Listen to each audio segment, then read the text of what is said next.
यहाँ विपक्ष बदलता है, विपक्ष बदलता है, सरकार तो वही रहेगा, नीतीश का ही रहेगा। चाहे नीतीश चाहे आरजेडी में जाए और चाहे बीजेपी में जाए, सरकार कभी बिहार का नहीं बदलता। क्योंकि भैया पलट पलट के जाना बिहार के विकास नहीं है, वो बिहार के विनाश है। ठीक है, 6 महीना इधर है, साल भर इधर रहिए तो गौना नहीं हो रहा है कि शादी ब्याह पलटते रहिएगा। ठीक है, विकास हो रहा है। विकास का मतलब क्या होता है? पूरा निष्ठा विकास। तो हम सबसे झूठा महाप्रधानमंत्री का भारत को मिला है तो मोदी जी मिले। इससे पहले 14 प्रधानमंत्री बने हैं लेकिन इतना झूठ नहीं बोले। बोलने का भी उनका एक ये होता है, लेकिन आप अच्छे पद पे हो और झूठ पे झूठ बोले जा रहे हो। सभी दर्शकों का स्वागत है हमारे चैनल चौपाल खबर में। इस समय मैं मौजूद हूं पटना के हनुमानगढ़ी मंदिर के सामने, जहां पर हम आज लोगों से बातचीत करेंगे लोकसभा चुनाव को लेकर के। जैसा कि लोकसभा चुनाव बस कुछ ही महीने बचे हुए हैं लोकसभा चुनाव के लिए, हम लोगों से बातचीत करेंगे कि बिहार की जनता इस समय लोकसभा चुनाव को लेकर के कैसे मूड में है। क्या नाम होगा अंकल जी आपका? नंदकिशोर प्रसाद। कैसा है मतलब यहाँ बिहार में लोकसभा चुनाव को लेकर के कैसा माहौल है? लोकसभा चुनाव के लिए तो मोदी से बेहतर कोई आदमी नहीं है। 10 साल बीत चुका है मोदी जी का, कैसा कार्यकाल रहा? 5 साल और चाहिए कम से कम। अब पहले वाला पब्लिक नहीं है, अब सब समझते हैं कि कौन क्या हो रहा है देश में, प्रदेश में क्या हो रहा है, वो सब पब्लिक समझती है। आप रैली करिए, धरना प्रदर्शन करिए, जो करना है करिए, जिसको जहां वोट देना है वो दे देगा। रैली में क्या सोचते हैं कि हम आ गए इनके रैली में तो इनको वोट देना ही जरूरी है? नहीं, सब समझता है। उम्मीद दिखाई देती है उसकी। हाँ, इस बार काफी ज्यादा संख्या में लोग आरजेडी की तरफ रुझान कर रहे हैं। है आरजेडी का भी समर्थक है नहीं। यहाँ सरकार तो बदलता है, यहाँ विपक्ष बदलता है, विपक्ष बदलता है, सरकार तो वही रहेगा, नीतीश का ही रहेगा। चाहे नीतीश चाहे आरजेडी में जाए और चाहे बीजेपी में जाए, सरकार कभी बिहार का नहीं बदलता। लोकसभा चुनाव के बारे में आप क्या कहना चाहेंगे? लोकसभा चुनाव के बारे में क्या कहें, कुछ कहने का है ही नहीं है। किसको आदमी बहुमत दे, समझ में नहीं आता। अगर मैं बीजेपी को देता हूँ तो नीतीश कुमार इधर चले आते हैं, इधर देता हूँ तो इधर चले आते हैं। यानी कि इन्होंने तो अगली बार कहा इसके बाद मैं अब पलटी नहीं मारूंगा, अब एक बार आगे। ना, देखिए इनका कोई विचारधारा है ही नहीं रहा। नीतीश जी का कोई विचारधारा है ही नहीं है, कभी इधर कभी उधर। तभी मैं कह रहा हूँ यहाँ विपक्ष बदलता है, सरकार नहीं बदलता। सरकार वही रहेगी सत्ता में। मोदी जी का 10 साल कैसा रहा है? कोई लाजवाब नहीं रहा। तो इस बार क्या देख रही है जनता? बदलाव चाहती है जनता? देखिए 10 साल आदमी किसी को सत्ता में बैठा दिया और 10 साल में कुछ 10 काम में नहीं गिना चुका तो उसको क्या कहेगा आदमी? तो बदलाव जरूरी है भाई, बदलाव होना चाहिए। बदलाव के रूप में किसको देख रही है फिर? देखिए बदलाव भी युवा में, हम तो कांग्रेस में चाहे जितने भी लीडर आ रहे हैं युवा में, बस उन्हीं को मैं नजर आ रहा हूँ। जैसे राहुल गांधी हो गया, अखिलेश कुमार हो गए, जितने भी अखिलेश कुमार यादव, जितने भी युवा में है वो अब आना चाहिए। अब उनको चांस मिलना चाहिए, चाहे कांग्रेस में हो और चाहे किसी भी पार्टी में, युवा को मौका मिलना चाहिए। जो ये 3 तारीख को इतनी बड़ी रैली निकाली गई थी, उसका असर दिखने वाला है अब की बार बिहार में? हाँ बिल्कुल दिखेगा, इस बार दिखेगा सर। और भी लोग हैं, उनसे हम बातचीत करेंगे। कैसा माहौल है अंकल जी अब की बार लोकसभा चुनाव बिहार में? क्या माहौल है अब की बार? मोदी जी का है। 10 साल बीत चुका है मोदी जी का, संतुष्ट है उनसे? पूरी संतुष्ट। क्या किया उन्होंने आपके लिए? बहुत कुछ कर दिए हैं। जैसे क्या? इतना बदलाव दिखाई दे रहा है, गरीबों को अनाज मिल रहा है, बिजली मिल रहा है, रोड मिल रहा है। सरकार भी देती थी, जब कांग्रेस भी थी उस वक्त भी कांग्रेस भी देती थी। नया क्या दिया? ना, ये कोई बात नहीं होगी। इसे सरकार का डेटा जो है ये खुद कहता है कि 80 करोड़ लोग गरीब हैं। ये सरकार का डेटा खुद सरकार कहती है। अभी सब क्या करें, विकास चाहिए इसको, विकास नहीं कर सकते। मोदी जी का जैसा भी कोई है ही नहीं, इनके टक्कर में कोई लीडर कौन है? कौन है बताइए? नहीं, बहुत सा आप चुनिए, आपको सामने दे आएंगे। हम तो भैया क्यों नाम नहीं ले सकते, लेकिन यही कहेंगे कि बहुत नेता हैं। मोदी जी को हराने के लिए इतना बड़ा गठबंधन बना दिया गया है। गठबंधन में कोई नया चेहरा नहीं दिख रहा है वहाँ से? नहीं, कोई ऐसा है नहीं, वो सिर्फ सब मिलजुल कर करने वाले हैं। मैंने कोई ऐसा है ही नहीं जो मोदी जी को पटकनी दे सके। ना सब कोई है जो कि अभी इनका टक्कर का कोई नहीं लग रहा। नाम तो लें किन्हीं का, तब न लगेगा कि हाँ उनमें खूबी है। 2019 के लोकसभा चुनाव में यहाँ से कांग्रेस मात्र 1 सीट पाई थी, मात्र 1 सीट। तो क्या उम्मीद है अब की बार कांग्रेस 1-2 सीट और निकाल पाएगी या कि अलायंस होने से कुछ न कुछ को बेनिफिट मिलेगी? ये जब अलायंस हुआ, इंडियन अलायंस हुआ है, इससे बेनिफिट मिलेगा, कांग्रेस को ही मिलेगा। बस।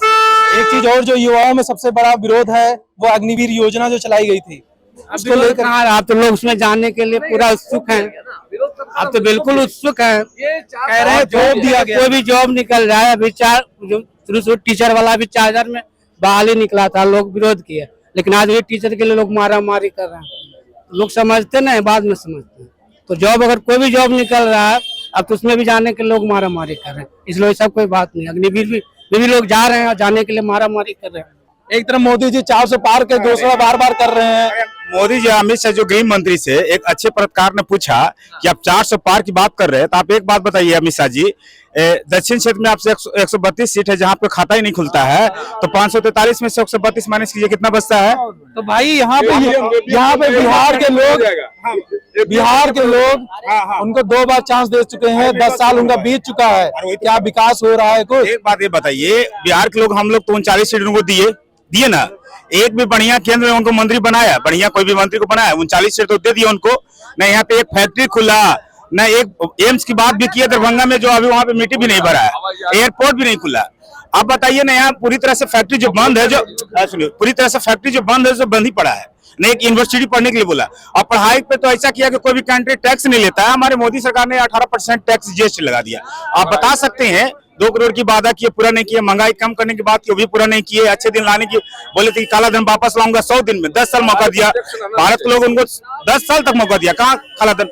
समझ विजय माल्या, नीरव मोदी, ललित मोदी, सहारा इंडिया पर सब पैसा लेके भाग गया। आपको बात होगा हमारे प्रधानमंत्री जी ने क्या कहा था, हवाई चप्पल वालों को हवाई जहाज तक पहुंचाऊंगा। कितने हवाई चप्पल वाला हवाई जहाज तक पहुंचे भाई साहब? उन्होंने क्या कहा था कि पूरे भारत में बुलेट ट्रेन चलेगी 2020 तक, 24 चल रहा है, कहाँ तक कहाँ बुलेट ट्रेन कहीं चला है?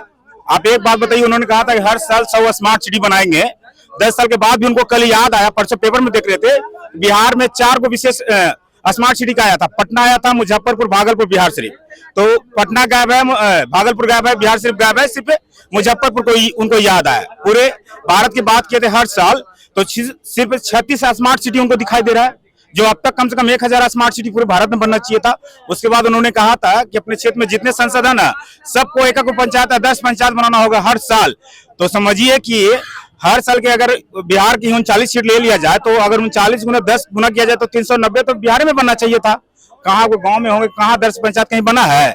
तो हम सबसे झूठा महाप्रधानमंत्री का भारत को मिला है तो मोदी जी मिले। इससे पहले 14 प्रधानमंत्री बने हैं, लेकिन इतना झूठ नहीं बोले। बोलने का भी उनका एक ये होता है, लेकिन आप अच्छे पद पे हो और झूठ पे झूठ बोले जा रहे हो। बिहार में भी आए ना भाई साहब, औरंगाबाद में 28 मिनट समय दिए और बेगूसराय में 22 मिनट, मतलब समझिए पूरी तरह से उन्होंने अच्छा समय बिहार में आके दिया। पर एक बार भी युवा के लिए बात किया, सिर्फ पुल बनाने की बात कहा और रोड बनाने की बात कहा, न एक यूनिवर्सिटी बनाने की बात कहा, न हॉस्पिटल बनाने की बात कहा, न युवा के रोजगार फैक्ट्री बनाने की बात कहा। हमेशा हमारे प्रधानमंत्री जी क्या बोलते पता है कि बिहार एक ऐसा राज्य है कि बिहार से पूरा देश चलता है। सही बात है, अगर बिहार के लोग अगर दूसरे जगह काम नहीं करने जाएंगे पूरी तरह से ठप पड़ जाएगा। पर बिहार के लिए एक भी फैक्ट्री खोलने की बात कहा उन्होंने? कहते कि आएंगे चीनी मिल चाय पी के जाएंगे। आप बताइए, हमारे यहाँ बहुत सारे चीनी मिल बंद है, अब कहाँ वाला वो जो वहां से लाएंगे उत्तर प्रदेश में? उत्तर प्रदेश तो कई सारी फैक्ट्रियां जो बंद थी उसको फिर से चालू कर रहे हैं परियोजना में। मतलब 10 साल बीत जाएगा, दूसरा बार उनको मौका देंगे तब तक अब दूसरा को हम नहीं देखेंगे। कितना उनको तो किसको देख रहे हैं अब की बार? देखो, कांग्रेस जैसा कोई देश नहीं चला सकता। पर 6 साल के बाद भी रेलवे सबसे बड़ी सेक्टर है, उसमें 5600 रिक्वायरमेंट निकलता है। आप पूरे 29 राज्य को कन्वर्ट कर लो, कितना पड़ेगा? एक राज्य को कितना पड़ता है? आप समझ सकते, अभी समझ सकते इस बात को। रक्षा मंत्रालय सबसे बड़ी सेक्टर है, रक्षा मंत्रालय में कितनी बड़ी वैकेंसी आती है? जो 2019 में जो लड़का सेना में जाने के लिए सब कुछ तैयार है, एग्जाम दिया पास हो गया, रनिंग किया पास हो गया, मेडिकल में पास हो गया, उसके बाद भी हमारे गृह मंत्री अभी तक उनको टाइम नहीं करें कि मिलेंगे 5 साल से मिले रहेंगे। सेना के एज लिमिटेड होता है ना भाई, कि जब चाहोगे जब उसको दौड़ा दोगे। अब उनको समय बिहार में आने के लिए पूरे केंद्र विभाग के जितने मंत्री हैं ना सब बिहार में आ रहे हैं, पर जो लड़का अभी धरना दे रहा है दिल्ली में जाके जंतर मंतर पे, उनको समय नहीं मिल रहा है। आप एक हमारे प्रधानमंत्री जी के लालू जी यादव जी जो कहा, बिहार के पूर्व मुख्यमंत्री जी ने, कि मोदी जी हिंदू नहीं है। वास्तव में शायद लगता है हिंदू के विरोधी रहते हैं। जब उनका माता मरी, जब उनकी माता की मृत्यु हुई, तो अभी तक न दाढ़ी बनवाया न बाल बनवाया है। और एक जो हमारा भैम मंदिर बना भाई साहब अयोध्या में, समझिए कितना 496 वर्षों के बाद एक मेरा भव्य मंदिर बना है, उसमें भी हमारे प्रधानमंत्री बिना पत्नी का पूजा करा लिए। आपको पता होना चाहिए हिंदू धर्म में भी कोई भी बड़ा कार्य होता है ना तो पत्नी के शादी वो तलाक नहीं दिए। एक जब वाराणसी में चुनाव में आए थे ना तो लोकसभा में अपना पत्नी को दर्शा नहीं देते। डीएम बोला कि इसमें कलम खाली है, पत्नी का अपना नाम लिखिए, तब मोदी जी बताएंगे हमारी पत्नी भी है। अब बात आप समझ सकते हैं, अपनी पत्नी को छुपा रहे हैं कि हम शादीशुदा नहीं है। अब तो कितना झूठ बोलते हैं बताइए। मोदी जी सबसे बेकार। नाम क्या होगा आपका? राजन कुमार त्रिवेदी, बक्सर, बिहार। क्या कहना चाहेंगे? भैया अब की बार मोदी बेकार, राहुल गांधी सबसे बेस्ट। बस ऐसा क्या कर रहे हैं राहुल गांधी? के बिना रोजगार के मर रहे हैं, परीक्षा देवा रहे, यूपी में दौड़ा रहे, फार्म भरवा लिए, करोड़ रुपया घोटाला करवा के रद्द करवा दिए। अब बोल रहे हैं कि फिर से परीक्षा होगा, फिर से फार्म भरियो, फिर से पैसा दियो तब जाके मिली। मोदी जी तो कह रहे हैं आपकी बात 400 पार। कोटा फूल, चुनाव के पैसा कोटा फूल, यूपी बेजोड़, बिहार सबसे खोल। 400 पार के दावा कर रहे कोनो हैं। पार ना होई अब की बार, इनकर 200 पार ना होई। अपनी नारा 200 नीचे पार किनू, क्योंकि यूपी के चुनाव में पैसा कमी रहे, परीक्षा करवा के भर्ती हो गई, परीक्षा हो गई, अपना कहानी खत्म। वही हाल हुई सब जगह, सब राज्य में बहाली करा के पैसा चुनाव के ले लिया, फिर रद्द हो जाये। 400 पार ना, आपकी 200 पार, उससे दिखना जी। विपक्ष में किसका चेहरा देख रहे हैं? सबसे बढ़िया राहुल गांधी, बस गरीबों का मसीहा राहुल गांधी, इससे बढ़िया कोई नहीं। मतलब जो ये 3 तारीख को रैली निकली थी, सबसे बढ़िया पलटू राम से बढ़िया, ठीक। क्योंकि भैया पलट के जाना बिहार के विकास नहीं है, वो बिहार के विनाश है, ठीक है। 6 महीना इधर है, साल भर इधर रहिए तो गौना नहीं हो रहा है कि शादी ब्याह पलटते रहिएगा, ठीक है। विकास हो रहा है, विकास का मतलब क्या होता है? पूरा निष्ठा विकास। ये विकास शुरू करिए, बिहार के विनाश कर रहे हैं। मोदी जी हैं तो मोदी जी भारी, लालू जी हैं तो लालू जी भारी, इसलिए कोई विकास नहीं। रोजगार दिए हम लोग का, फार्म भरवा रहे हैं, फार्म के पैसा ले लिए, 2 लाख आदमी भर दिया ना, चुनाव के पैसा आ गया ना भैया, रद्द करते करके अगला बार फिर भराई, विधानसभा चुनाव हुई, ओकर खर्चा निकाल लिया जाये। ये होता बिहार में। और